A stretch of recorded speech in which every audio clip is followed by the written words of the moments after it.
Okay, hello, namaste. I am Dr. Vijay Salunke.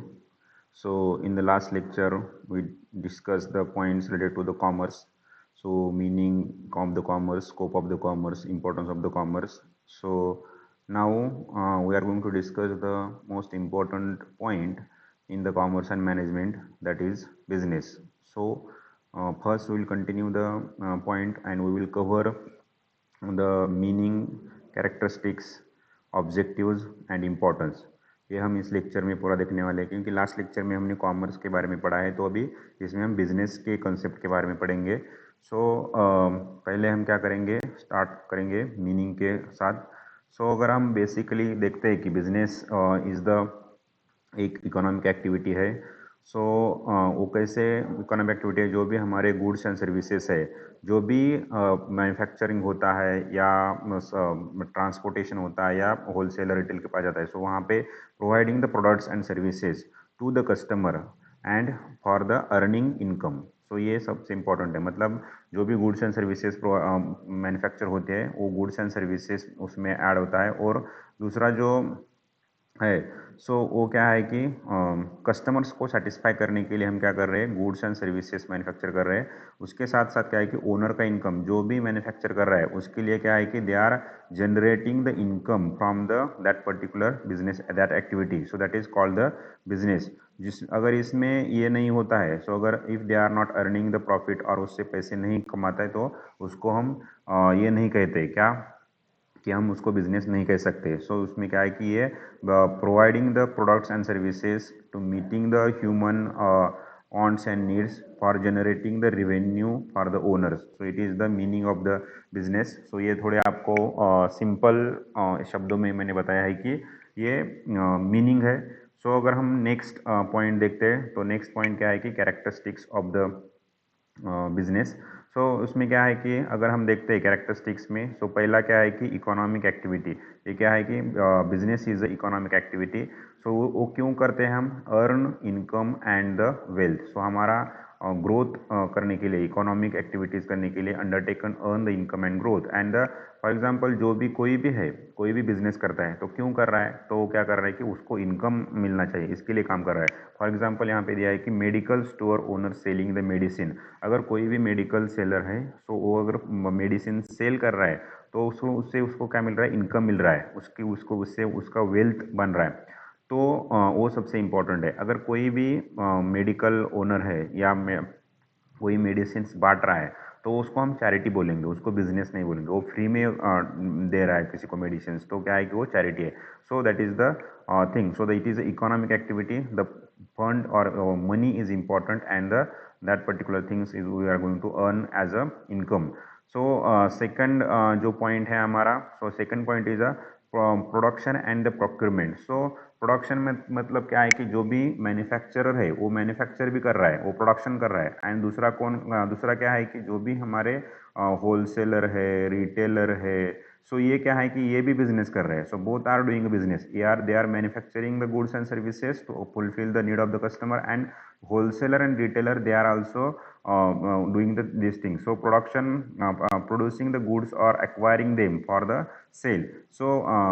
Factory manufacturers manufacture the furniture, but manufacturer से कहाँ पे जाता है, वो होलसेलर के पास जाता है। होलसेलर क्या कर रहा है कि रिटेलर के पास, अभी ये भी बिजनेस कर रहा है। ये क्या कर रहा है, इनसे परचेस कर रहा है। होलसेलर क्या कर रहा है कि होलसेलर परचेस कर रहा है मैन्युफैक्चरर से, और वो किसको बेच रहा है, रिटेलर को बेच रहा है। रिटेलर क्या कर रहा है, फिर आगे कस्टमर को बेच रहा है। उससे क्या मिल रहा है, उनको पैसा मिल रहा है। जैसे हमने यहाँ पे बोला कि वो सेलिंग से क्या मिल रहा है, हमें इनकम मिल रहा है। We are earning the money. ये प्रोडक्शन वाला भी कर रहा है, होलसेलर वाला भी अर्न कर रहा है, एंड रिटेलर भी अर्न कर रहा है, एंड दे आर कंज्यूमिंग, ये उसका यूज कर रहे हैं। ये क्या है कि वो उसका production and procurement both are the business.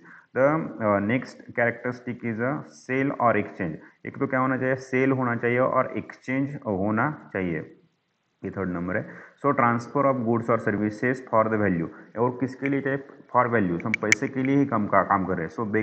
Bakery sells the cake to the customer. Customer को क्या कर रहा है कि सेल कर रहा है। जो भी बाइंग सेलिंग हो रहा है, वो वहाँ पे ट्रांजेक्शन होना चाहिए, exchange of the money. Bakery वाला केक कैसे को किसके एक्सचेंज में बेचेगा, उसको पैसा देंगे। सो हम पैसा देंगे तभी क्या करेगा वो, हम जब पैसा देंगे तभी वो क्या करेगा कि केक देगा। सो वो क्या है कि एक्सचेंज है, जो बायर्स एंड सेलर के पास साथ क्या है कि वो डील है, एक बायर से एक सेलर है, वो क्या कर रहा है कि वो डील कर रहा है, they are exchanging the goods and services and the money. So उसके वैल्यू में, सो क्या है कि exchange of goods and services is also the one of the characteristics of the business. फिर थर्ड नंबर जो है हमारा, सॉरी फोर्थ नंबर जो है, वो फोर्थ नंबर क्या है, रेगुलरिटी इन डीलिंग। जो भी हम बिजनेस करते हैं वो रेगुलर एक्टिविटी होना चाहिए। So activities carried out regularly and continuously, वो कंटिन्यूअसली वही बिजनेस कर रहा है। For example, person regularly selling the bicycle, जो भी अगर कोई बाइसिकल का शोरूम है, वो क्या कर रहा है कि डेली वो क्या कर रहे हैं कि सेल कर रहे हैं, क्या कर रहे हैं, सेल साइकिल्स बाइसिकल्स सेल कर रहे हैं लोगों को। सो वो उनका वो बिजनेस है, that is the business. But अगर मेरे पास कोई क्या है कि पुरानी साइकिल है और वो मैंने सेल कर दी, तो मैं बिजनेसमैन हूँ क्या? नहीं। सो मैं क्या हूँ, मैंने सिर्फ मेरा जो भी पुराना साइकिल था वो मैंने बेचा है। बट जो भी ये अपना हमारा शोरूम वाला है, शोरूम वाला क्या कर रहा है कि वो रेगुलरली बेच रहा है। सो उसमें बिजनेस में क्या है कि जो activities carried out should be out regularly and continuously होना चाहिए। सो उसको हम बोलेंगे रेगुलरिटी इन डीलिंग्स, कंटिन्यूस उनका बिजनेस होता है। सो ये कैरेक्टरिस्टिक्स है। Then next characteristic is the profit motive. जो भी हम बिजनेस कर रहे हैं उसका पर्पज क्या है, earning profit. So without profit you can not grow your business. हमारा जो भी बिजनेस ग्रो करना है, उसका ग्रोथ हमको लाना है, तो क्या करना पड़ेगा हमको, उसमें प्रॉफिट अर्न करना पड़ेगा। So rewards for undertaking business activities. So यहाँ पे क्या कर रहे हैं कि जो भी हम बिजनेस एक्टिविटीज़ कर रहे हैं उससे हमें प्रॉफिट मिलना ज़रूरी है। ये बहुत इंपॉर्टेंट चीज़ है कि हमें वो रिवॉर्ड्स मिलना चाहिए प्रॉफिट के इसमें। सो जो भी कोई रेस्टोरेंट्स ओनर है, invest to earn the profit. So क्यों इन्वेस्टमेंट कर रहा है, उसको क्या करना है कि प्रॉफिट अर्न करना है, तो भी उसका चलेगा। नहीं तो क्या है कि कोई अगर फूड डोनेट कर रहा है तो उसको हम नहीं बोलेंगे। सो वो जो भी है बिजनेसमैन को क्या कर रहा है कि they are investing the money for earning the profit.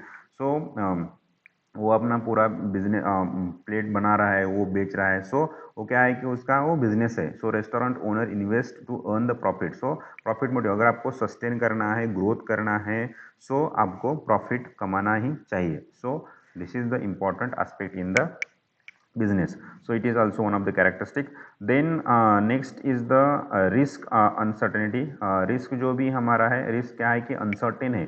कोई भी बिजनेस है उसमें क्या है कि रिस्क होगा, बहुत सारे अलग अलग टाइप्स के रिस्क होंगे उसमें। अगर हम बोलते हैं कि जो भी फ्यूचर में चेंजेस होने वाले हैं, सो उसमें अगर हम एग्जांपल लेते हैं कि कोई गवर्नमेंट का कोई चेंजेस हो गया, फैशन चेंज हो गया, टेक्नोलॉजी चेंज हो गया, कोई तो कंपनी का कंपटीशन आ गए, दूसरी कंपनी उसमें हमारे ही बिजनेस में आ गई, तो क्या है कि ये अलग अलग क्या होता है कि रिस्क इन्वॉल्व होता है कोई भी बिजनेस में। सो ये रिस्क फ्री बिजनेस कोई भी नहीं होता। So each and every business is a risky and also uncertainty. For example, अगर हमें आप बोलते हैं कि क्लोथिंग का कोई बिजनेस है और उसमें क्या है कि सडनली कोई ट्रेंड चेंज हो जाता है, तो क्या होता है कि रिटेलर उसमें सबसे ज़्यादा सफ़र होता है, suffer losses if trend change suddenly. So business में, कोई भी बिजनेस हो, उसमें क्या है कि अगर चेंज होता है, फॉर एग्जांपल अगर बहुत सारे ऐसी चीज़ें हैं जो इमीडिएटली गवर्नमेंट ने कोई नया रूल लाया, तो क्या होगा कि उसका भी इम्पैक्ट हमारे बिजनेस में होता है। सो वो पूरा इम्पैक्ट हो, इसलिए उसको बोलते हैं रिस्क एंड अनसर्टेनिटी। सो ये भी हमारा क्या है कि one of the characteristics of a business. And then last one is the, we can say that the customer satisfaction.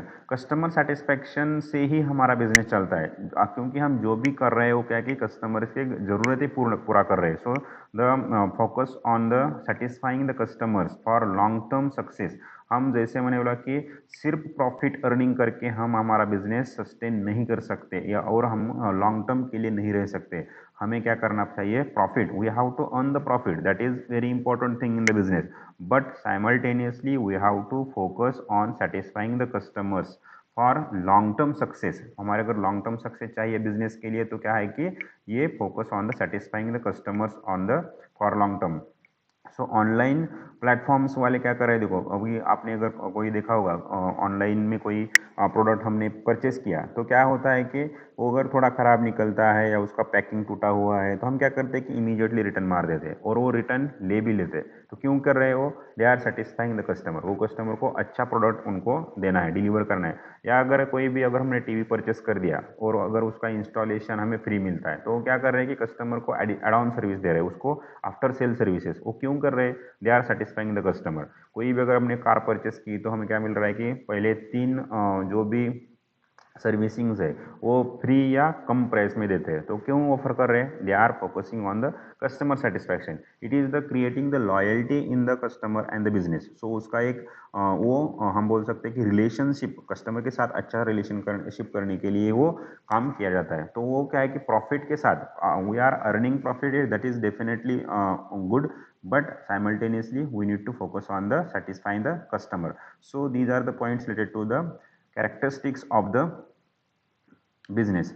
अभी हम नेक्स्ट पॉइंट देखेंगे, objectives of the business. So there are two types of objective. अगर हम objectives देखते हैं तो क्या है कि दो टाइप के ऑब्जेक्टिव्स है, एक है इकोनॉमिक ऑब्जेक्टिव्स और दूसरा है social objectives. So first we will continue with the economic objectives. इसमें हमने इकोनॉमिक ऑब्जेक्टिव में जैसे कैरेक्टरिस्टिक्स में देखा कि हमें क्या है कि प्रॉफिट अर्निंग के लिए हम जो भी बिजनेस कर रहे हैं क्या है कि हमारा फर्स्ट ऑब्जेक्टिव और फोकस्ड ऑब्जेक्टिव क्या है कि हमें अर्न करना है profit. Without profit we can not survive and we can not grow our business. So the fundamental goal of business to ensure the survival and growth. So that's why profit earning is our economic objective and that is very important in the business. It is a primary objective to earn the profit.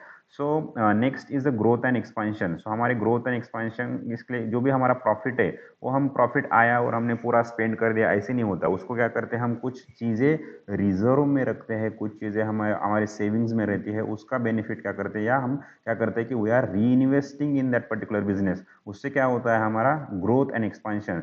The strategic pursuit of increase the market share and operations. अगर हमें हमारा market increase करना है, market share बढ़ाना है या हमारा production बढ़ाना है, सो कैसे कि डिमांड बढ़ रहा है ना हमारा, अगर प्रोडक्ट अच्छा है तो उसके लिए हमें क्या करना है, ग्रोथ करने के लिए क्या है कि पैसा चाहिए। सो उसमें हमने प्रॉफिट अर्न तो किया है, सो उसको हम क्या किया, री इन्वेस्टमेंट किया हमारे बिजनेस में एंड हमने हमारा मार्केट शेयर बढ़ाया है और हमारा बिजनेस का ग्रोथ ऑपरेशंस वहाँ पे बढ़ाया है। सो वो भी हमारा इकोनॉमिक ऑब्जेक्टिव्स है।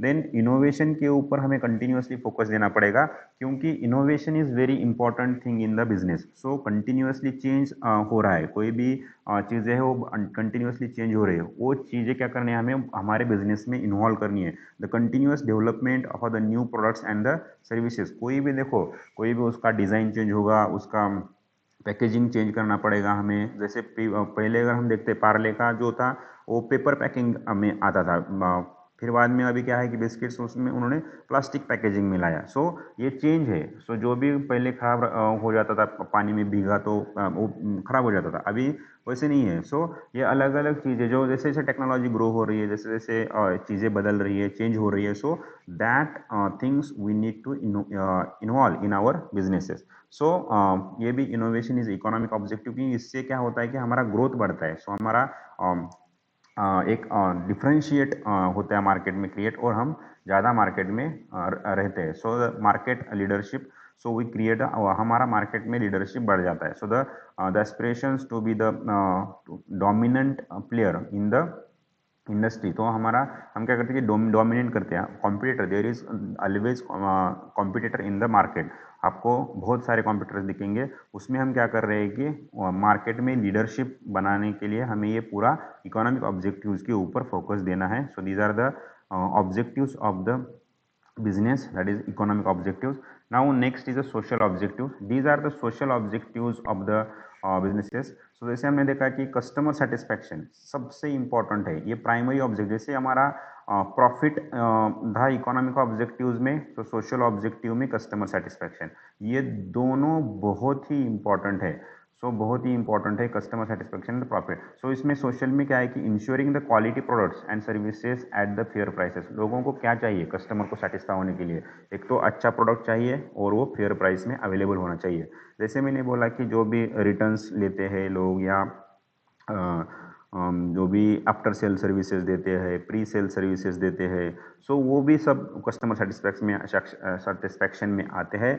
उसके साथ ही प्रोडक्ट का क्वालिटी एंड प्राइस भी इम्पॉर्टेंट है। So next social objective is the employ welfare. अभी जैसे हमने बोला कि कस्टमर को हमने जैसे सेटिस्फाई किया, कस्टमर को जो भी प्रोडक्ट मिलने वाला है वो कहाँ कहाँ से मिलता है, जब एम्प्लॉय अच्छा प्रोडक्ट बनाता है तभी वो मिल जाता है। तो हमें फोकस देना है कि एम्प्लॉय के वेलफेयर के ऊपर। प्रोवाइडिंग द फेयर वेजेस, उनको क्या चाहिए, हमें जो भी हम वेजेस दे रहे सैलरी दे रहे वो फेयर वैल्यू चाहिए। देन सेफ कंडीशंस, वो जो भी उनके वर्किंग कंडीशंस है वो सेफ होने चाहिए।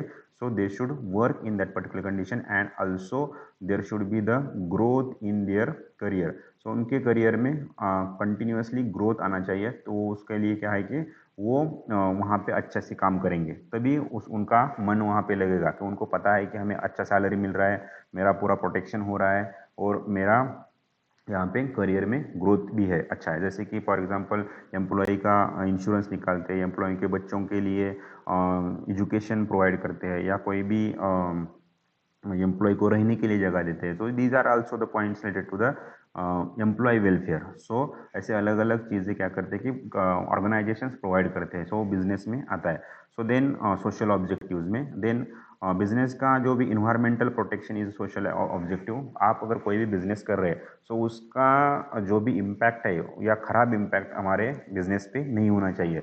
सो इसीलिए सॉरी हमारे इन्वायरमेंट पे नहीं होना चाहिए। आप प्रॉफिट अर्न कर रहे हैं, कस्टमर को सेटिस्फैक्शन कर रहे हैं, बट आपका क्या है कि बिजनेस इन्वायरमेंट को हार्म कर रहा है। So it should not happen.